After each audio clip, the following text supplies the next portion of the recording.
Club already. They've got Alabama early on. I'm trying to keep EJ Manuel less excited. It's going to be fun. Plus, March Sadness today. We'll have highlights of that coming up. Welcome back to Sanford Stadium in Athens, Georgia. Arch Manning's debut as the true QB1 for Texas did not go as planned. Again, a timeout taken here by Georgia there first. Tommy Castellanos is looking good in the first half. Meantime, what were the expectations? At the meantime, the Red Coat Marching Band has made their way on the field, but they're getting ready to tape the field after we done here. So after this quarter number 2 ends, we will go on the ESPN afterwards. The Red Coat Marching Band halftime show performance on TV. So we won't forget that after we done here. So a lot of football ahead for this season. It's only game number 1. And here in Athens, Carlos Del Rio Wilson still in, and he tucked it with nowhere to go. He loses a yard. Elo Mendozi, the Army transfer, in on the stop. And Kirby Smart will take a second timeout, but still 1:49 to go. We talked about Arch, and on the other side, Gunnar Stockton. And if you need a reminder on how we got here with Stockton taking over, let's go back to the SEC Championship game. Final play of the first half. Carson Beck suffers that elbow injury on the final play. Gunnar Stockton takes over, leads the team down the field. They end up winning it in overtime. Remember, yeah, we did watch this game by Field Pass. Well, we have, have won this game in overtime. But speaking of that matchup for Texas, that game will eventually come to our stadium in October soon, like a month and a half. And also, while we're in October, we are going to have...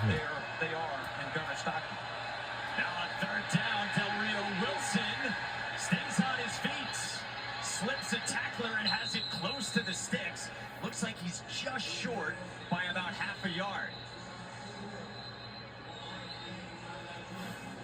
And Georgia will take its third timeout with Chris. We'll be taking our third and final timeout of the game, and we don't have no more. I gotta find a way. You ever been in one of those mazes, Mike, where you're just trying to find the right way to get through? Well, he found a way, was just short of the first down. So 1:38 to go. Georgia out of It's 5:00 p.m. in the evening. Our stellar Labor Day weekend college football lineup. Monday is going to be a big night because North Carolina Tar Heels take on the TCU Horned Frogs at 8 p.m. on ESPN. Expectations for Chapel Bill? What do you got? Chapel Bill or the Billustrator? That's another one that they're using. The expectations of, I think this team is going to be well coached. And when I say well coached, it's the little things. Situational football. No penalties, right? They're going to be coached up in every aspect of this football game. So I'm excited to see what Bill Belichick brings to the college ranks as the head coach over in North Carolina. You good with this choice? 4th and 1, deep in your own territory, offense still out there? Not really. I'm probably putting this football away. You don't want to give Georgia any extra points going into the half. Maybe this is trying to pull Georgia off sides. I don't know.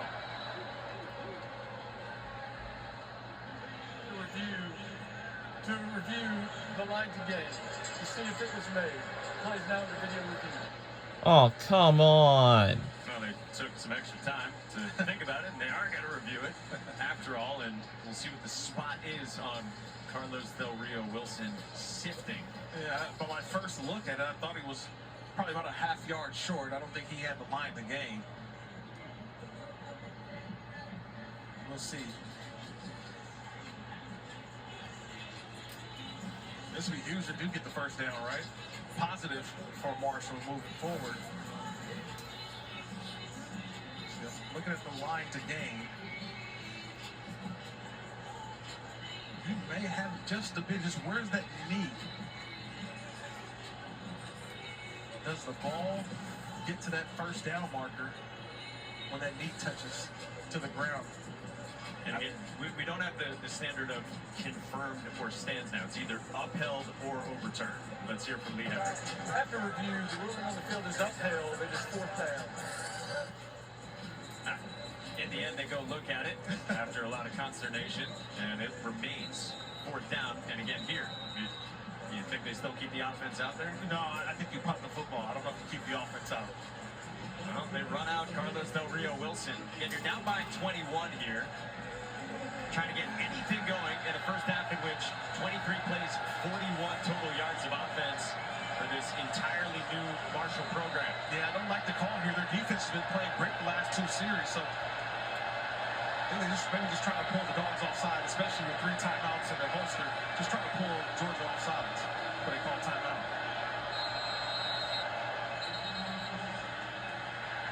And exactly that from Tony Gibson.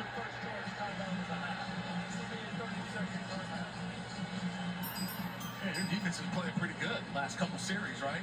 Forced some punts. And so I don't know if I want to put, Georgia in a situation if they're, a short field, getting points right before the half. Well, Tony Gibson, in his first game as a head coach, it's been a long time coming for him. He's from the small coal mining town of Van, West Virginia. He told us his graduating class was either 81 or 82 people. He said that was one of the biggest classes ever. He said lots of mountains, wild boars, and snakes. He said everything you'd envision in the hills of West Virginia.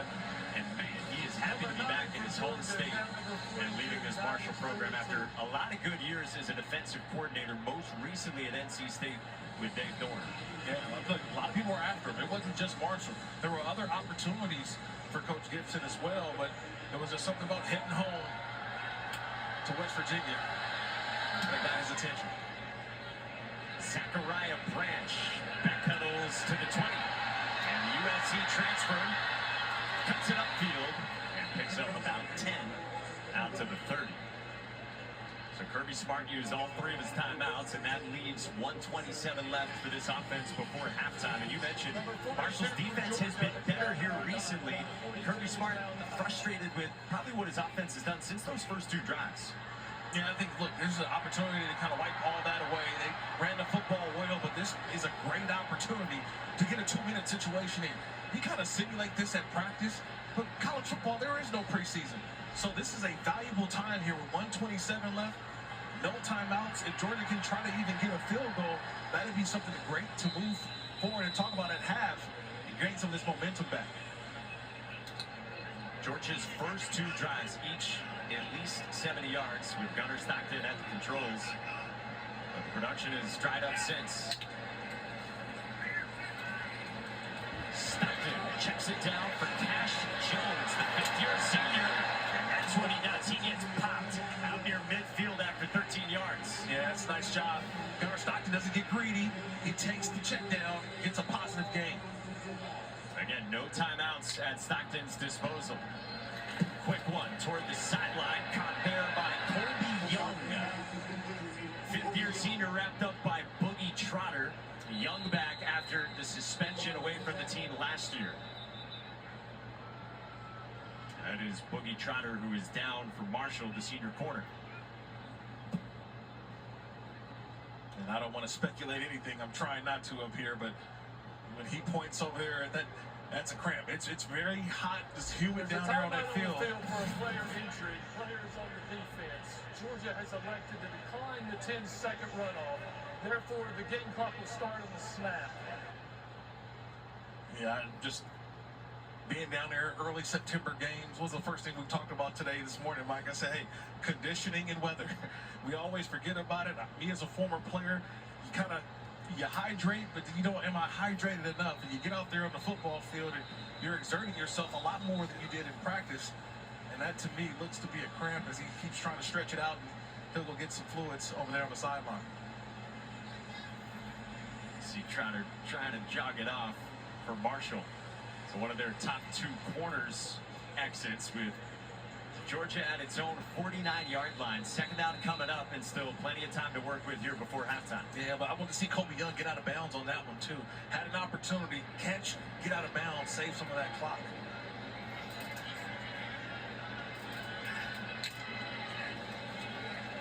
Stockton yards for Lawson Lucky, and that moves the sticks. Jabril Alameen on the stop after 6 yards. Gotta get everybody lined back up. Stockton with all day. Last one for Hill. who drew a flag. Caleb Clark Glover got handsy as Lawson Lucky worked behind him. Pass being thrown, holding on the defense number 26. The 10-yard penalty will be enforced from the previous spot, and it carries an automatic first down. Yeah, I love Gunnar Stockton knowing he's got a mismatch there. Look, Lawson Lucky goes 6'4", 240. Caleb Clark Glover goes 5'9". I've got a height advantage, and that time, that's all Glover could do was hold the tight end Lucky, who had a couple steps on him. There's more of the move-around type of tight end between him and Oscar Delp, who's a great point-of-attack blocker to catch the ball as well. And Stockton and Georgia on the move. 50 seconds to work with from the 35. Against a 3-man rush. Down the side. And Intended for Noah Thomas. Tayshaun Cheater in coverage, stepping in for Boogie Trotter. And it's second down. Yeah, Noah Thomas just got to run. He's just got to run. He's looking back for the football the entire time. If he just runs to the pylon, that ball's going to fall in his arms. See, he's just looking back. If he's running, that ball falls right in his arms.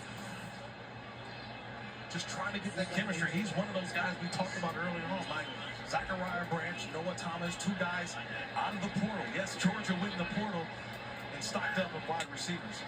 Thomas from Texas A&M. Stockton steps up. He's got green grass, and Stockton run out of bounds by Cannon Lewis.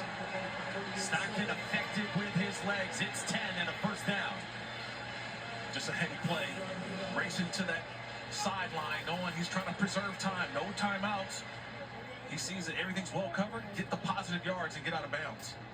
That's one of the big things Kirby Smart said to us. Scramble decision-making for Gunnar Stockton. Situational football. That was one of the biggest areas they wanted to see growth in from Stockton headed into this season.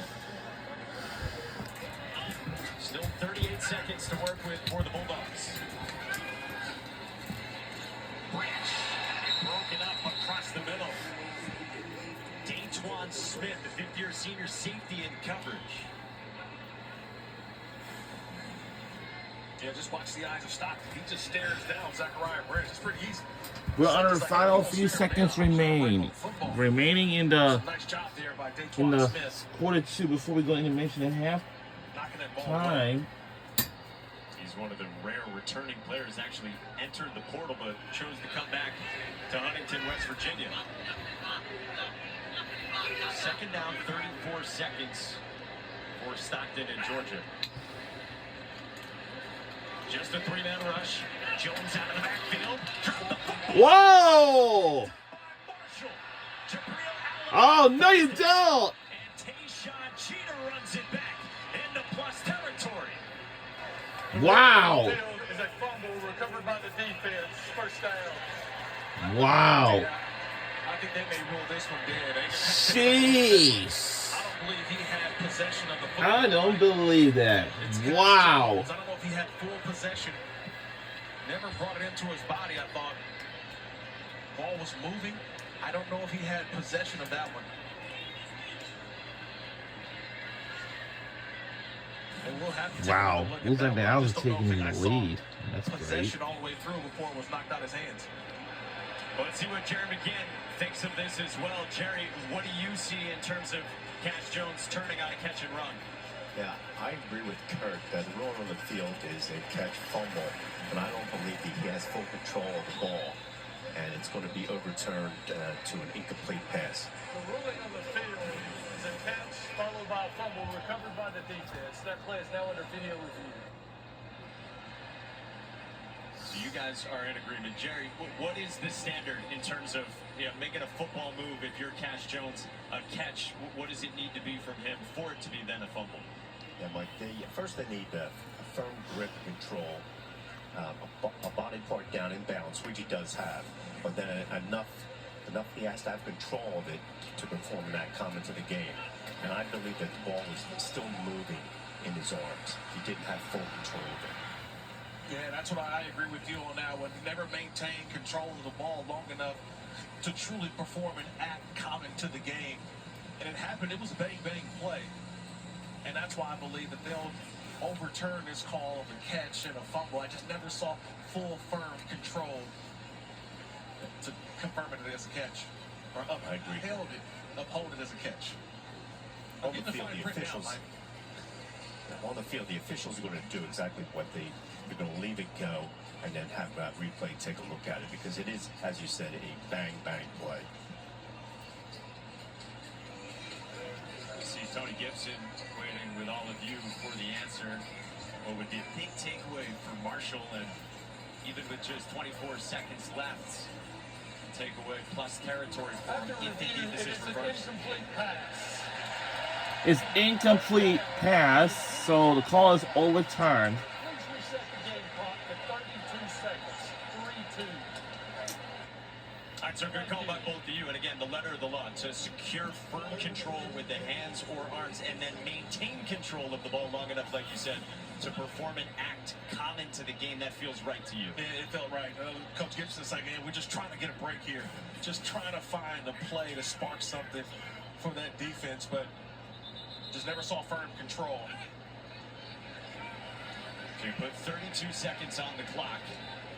Tayshaun Jeter loses the takeaway, forced by Jabril Alameen, and now he's still got some time here. It is third down for Georgia, and 3 straight incompletions now for Gunnar Stockton. Yeah, interesting what they do here. 32 seconds left. I'm telling my field goal unit, get ready. If this is a ball that's caught inbound, you got to have your field goal unit ready because there are no timeouts for Georgia.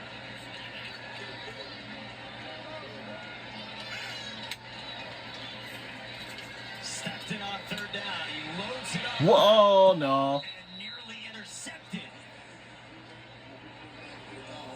Javay Gilmore could not squeeze it for Marshall, and it's 4th down, and the field goal unit comes out. Yeah, just a nice rush up top on the left side of the screen. Just getting a hand up. I thought it was Brayton Ward. Haven't talked a lot about him, but the nice rush, get the left hand out. That's the second pass that we've seen tip of Gunnar Stockton. It almost resulted in a touchdown. This is the second timeout of the half, and this will be a 30-second timeout. Well, Tony Gibson will use a timeout right here with 28 seconds to go before Peyton Woodring comes out for the point after.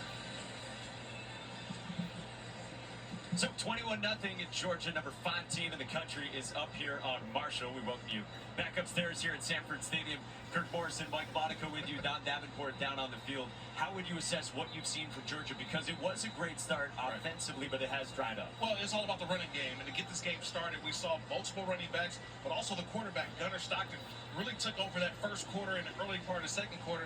Offense has kind of hit a snag a little bit in the second quarter right before the halftime, but that was a positive drive there. They had a 2-minute drive, Mike, no timeouts, and now they got an opportunity to kick a field goal. So they didn't get the drives that they wanted, but that's a positive drive at the end of the half, maybe to get points. You see Peyton Woodring's success last year, preseason second-team All-American from 43 yards, and it is good. All right. So 24-0 is the Georgia lead. For 20 years, Allstate has celebrated every field goal and extra point We're doing a made field goal to participating Tampa already. universities by donating to the university's athletic scholarship fund supporting all student athletes. Thank you to Allstate.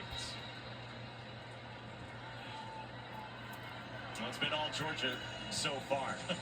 I don't think you understand how valuable that is. See, Kirby Smart talking to Gunnar Stockton right now. That's valuable coaching moments right now because you don't get that. You try to simulate it at practice and, hey, guys, guess what? No timeouts and we're trying to score right before half and you do it, but it's not to the simulation of going against a defense that doesn't know the personnel. That's what Marshall did right there. Just a positive drive for Georgia, and they get the ball to start the second half as well. So a positive drive to get maybe a 2-for-1 situation. Xavier Turner Bradshaw takes it out of the end zone. And with a cut, he gets dropped shy of the 20. So 20 seconds remaining. Marshall with one timeout that will likely take this to halftime. Marshall Marshall side of things, so many new faces. Kirk, how would you assess what you've seen from them the first half? Well, they're just trying to put a drive together. Honestly, it's been kind of 2 steps forward and 1 step back, right, Mike? They've had some procedural penalties, things they got to get cleaned up. Getting guys lined up on the line of scrimmage offensively. The running game has just not been there. There's a nice job by this Georgia defensive front. But maybe they got to find some ways to push the ball down the field, Mike, in the second half. And all those new faces for Tony Gibson. He sends back Ja'Kai Long to drop down to a knee, and that will send us to halftime. Playoff team last year here in Athens for Kirby Smart, preseason number 5, and they've got a 24-0 lead on Marshall. Time now for the halftime report with Joey Galloway and E.J. All right. Manuel in the studio. Here's Matt That Barrett. is the end of the first half.